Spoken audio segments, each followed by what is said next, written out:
A controversy right now over someone who made it out of the snow while Kentucky crews were clearing leftover snow from interstates like 71, 75 here.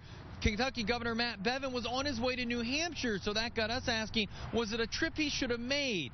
Now, a picture of him speaking at a Republican event in New Hampshire was put on Instagram by Boston Globe political reporter James Pendell. Now, Bevin had tweeted a picture earlier that day of him by a snowplow, urging drivers to be careful because of the still icy conditions.